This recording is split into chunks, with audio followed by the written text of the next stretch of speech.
The University of Toronto is launching a new initiative to better understand mental health issues.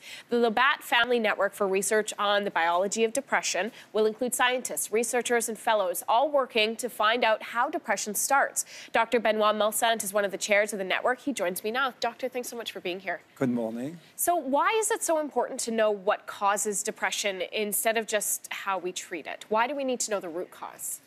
There are about 30 to 40% of people who suffer from depression currently who do not respond to the available treatment. We have psychotherapy or medication.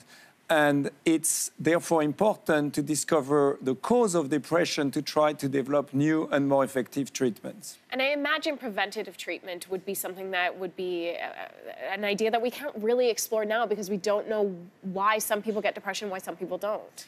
You are correct. While we have some treatment for some people, we have very little specific preventative intervention for depression. And to develop those preventative intervention, we need to really know more about the causes of depression. If you think of heart disease, 30, 40 years ago, people would have a heart attack and would die. By understanding through some large studies what causes heart disease, smoking, high blood pressure, high cholesterol, and by systematically treating those, we now can prevent heart disease in most people, and only a small number of people need bypass or stenting for their heart attack.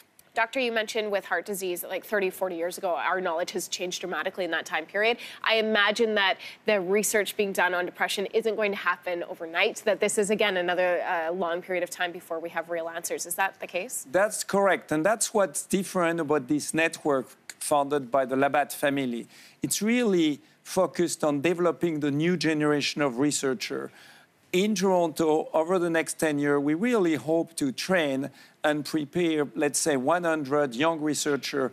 And those people over their lifetime will get maybe $1 billion, $2 billion worth of research to focus on the causes of depression and therefore invent new treatments. The World Health Organization identifies depression as the leading cause of disability on our planet. I couldn't believe this. It's an illness with no single cause, but we do know there are many possible causes of depression, including faulty mood regulation by the brain, genetic vulnerability, stressful life events, medications, medical problems. What else do we need to discover? So there are people who believe we already know the causes of depression, but it's not really true.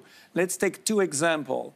If you take a teenager who suffers from bullying, some of them will develop depression, but many of them won't. If you take an older person, an older woman who loses her husband, we know that about 20% of them will develop a depression. All of them will grieve, but 80% will not develop a depression. So we don't really understand yet why some people develop depression when they face a major stressor, some don't. You mentioned the genetic causes, which do explain some vulnerability, but not yet enough to really understand who are the people who will develop depression and how we can prevent it. Okay, doctor, thank you so much. It's fascinating. Thank you.